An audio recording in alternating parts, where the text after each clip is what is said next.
10 minute ready 8 9 থেকে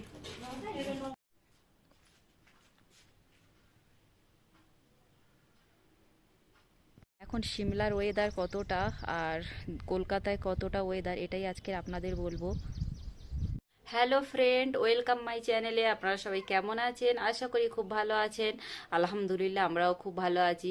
তো নতুন একটা দিন, নতুন একটা ব্লগ নিয়ে চলে এসেছি। তো পুরো ব্লগটা দেখবেন, আশা করি খুব ভালো লাগবে। তো এখন আমি সোনামাকে খাইয়ে স্কুলে নিয়ে যাব। এখন 9:10 বাজে। তো সোনামা দেখুন শুধু বায়না করছে, যেতেই চাইছে না। ওর পাপা এখন শুয়ে আছে, পাপার কাছে চলে গেছে। জামা কাপড় পরাবো, স্কুল ড্রেস। তো চলুন ওকে পরিয়ে দিই।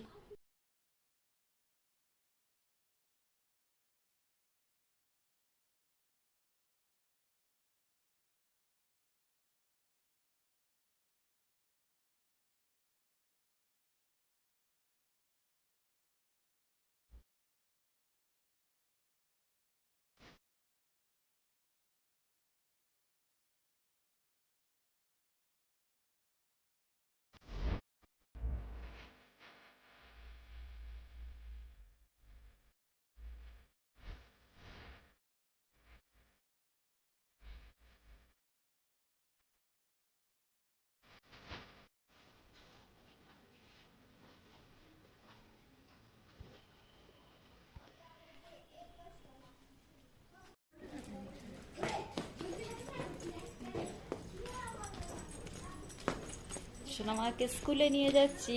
1 মিনিট লাগে সোনামে উপর থেকে নিচে নামতে।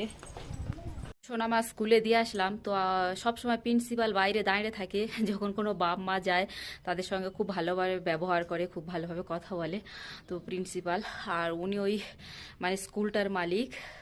তো এমনিতেই প্রিন্সিপাল, তারপরে ওই বিল্ডিং, ওই স্কুলটায় উনি নিজেই বানিয়েছে ওনার নিজেদের রুমে, মানে নিজের বিল্ডিংয়ে। তো আর প্রিন্সিপাল আমার একটা কথা জিজ্ঞাসা করছিল যে ওর টাই নেই গলার। তো আমি বলছি না, যেখান থেকে আমি ড্রেস নিয়েছি ওনারা তো বলেছে স্কুল থেকে দেয়। বলছে না না, স্কুল থেকে দেয় না, ওই যেখান থেকে ড্রেস নিয়েছে ওখানেই পাওয়া যায়। আচ্ছা ঠিক আছে, এটা তো জানতাম না। আমি অনেকদিন তো ভাবছি জিজ্ঞাসা করবো, যেহেতু সানামের স্কুল 1 মাস পূর্ণ হয়ে গেছে, গিয়ে 2 মাসে পড়েছে। তো আমি জিজ্ঞাসা করবো বলে কয়েকদিন ভাবছিলাম, তো জিজ্ঞাসা করা হয়নি। আজকে প্রিন্সিপাল নিজেই বললো। তারপর আমি ভাবলাম ঠিক আছে, ওখান থেকেই নিয়ে নেব আবার বাজারে গিয়ে। তো ওনারা তাহলে কেন বললো যে ওটা স্কুল থেকে দেয়? ওনার কাছেই পাওয়া যায় যখন, তাহলে বললো স্কুল থেকে দেয়, কারণ অল সেট যখন দিচ্ছে ওনারা, তো তাহলে ট্রাইটাও দিয়ে দেওয়া উচিত ছিল। তো আবার গিয়ে জিজ্ঞাসা করব। তো যারা এখনো পর্যন্ত লাইক দেননি, প্লিজ একটা লাইক দিয়ে দিন। আপনারা লাইক দিতে ভুলে যান, আমরা অনেক মেহনত করে ভিডিও বানাই, তো একটা লাইক দিতে আপনাদের কোনো যায় আসে না। প্লিজ একটা লাইক দিয়ে দিন।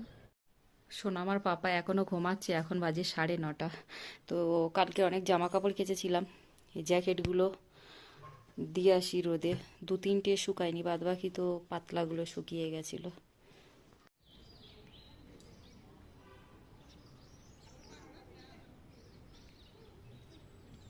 সোনামার পাপা দোকানে চলে গেছে, তো আমি ঘরটা ক্লিন করলাম। 1 ঘন্টা লেগেছে আমার ক্লিন করতে। তো সোনামার জামাগুলো ওখানে রেখেছি, কারণ সোনামা স্কুল থেকে এসে পরবে। আর এখানে ব্ল্যাঙ্কেটগুলো রেখেছি।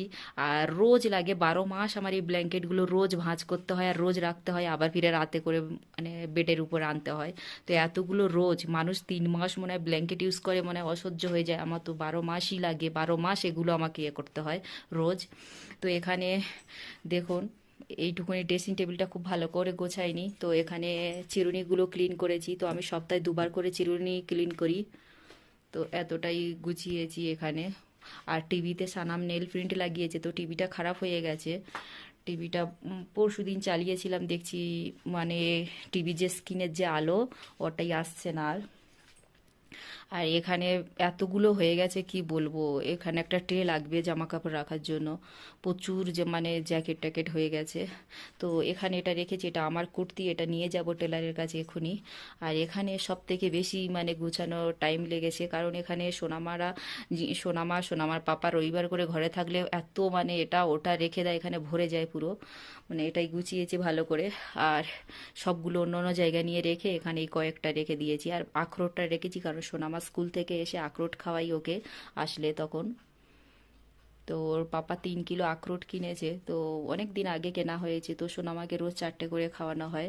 তো এখানকার লোকেরা আখরোট খায় না এই টাইমে, কারণ বলে গরমের সময় খাওয়ালে শরীর গরম হয়ে যায়, বডি গরম হয় প্রচুর। কারণ এটা গরম টাইমে এখন একটু পড়েছে, আর যখন কনকনে ঠান্ডা হয় তখন এখানে বাচ্চাদের বড়দের আখরোট খায়। তো এখানে এটা এইরকমভাবে গুছিয়েছি, আর বেশি গোছালাম না। এবার রান্নাবান্নার দিকে যাব, ভাবছি রান্নাবান্না কি করব। তো বাঁধাকপি আলু ভাজা করব আর ডাল করব ভাবছি। তো আজকে দেখি রান্নাবান্নার দিকে যাই। আজকের এখানে গোছানোর ভিডিও তো এই পর্যন্ত, তারপরে রান্নাবান্নার ভিডিও দেখাচ্ছি। এখানে মসুর ডাল বসিয়েছি, টমেটো বেশি করে দিয়ে ঘন করে মসুর ডাল রান্না করব। তো বসানো হয়ে গেছে, আর এখানে ভাজা করব। এখানে দেখুন বাঁধাকপি আর আলু এমনভাবে কেটে নিয়েছি, ভাজা করব। তার আগে একটা আন্ডা ভেজে নেব। তো চলুন রান্নাবান্নাগুলো সেরে নিই। তো আমি ছাদে এলাম, রান্নাবান্না হয়ে গেছে, তরকারিগুলো তো হয়ে গেছে, ভাত এখন রাঁধিনি। তো কালকে জামা কাপড় কেচেছিলাম, শুকিয়ে গেছে সব, আর এখানে 3টে জ্যাকেট শুকায়নি। এখন এপ্রিলের শেষ হতে যাচ্ছে, তো এখন এপ্রিলের শেষ হতে যাচ্ছে, এখন সিমলায় ওয়েদার আজকের দেখাচ্ছে 27-28, মানে চলছে এই যে এখন ঝলমলে রোদ, 27-28 ডিগ্রি সেলসিয়াস।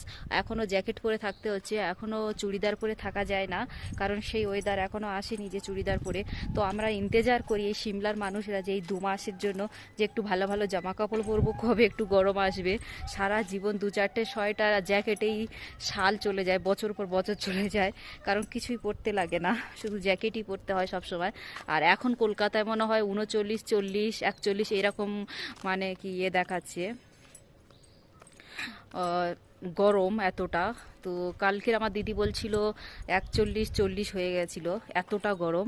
তো এই রকম কলকাতার ওয়েদার আর সিমলার ওয়েদার, কখনো 26, একটু যদি মেঘলা করে তখন 25, 24, আর এখন দেখাচ্ছে 27 ডিগ্রি দেখাচ্ছে এখন। এই যে ঝলমলে রোদ এখন, তাও জ্যাকেট পরে আছি, তবে যেন মনে হচ্ছে ঠিক আছি। জ্যাকেটটা খুললে যে হাওয়াটা বইছে মানে নেওয়া যাচ্ছে না, ঠান্ডা লাগছে। তো এইরকমই। তো ভিডিওটা বেশি বড় করব না, আজকের এটাই বলার ছিল।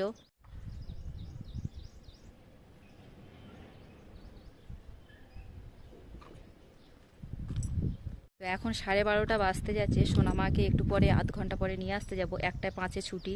তো চলুন ভিডিওটা আর বড় করব না, ভিডিওটা এই পর্যন্ত, টাটা, দেখা হবে নেক্সট একটা ভিডিওতে।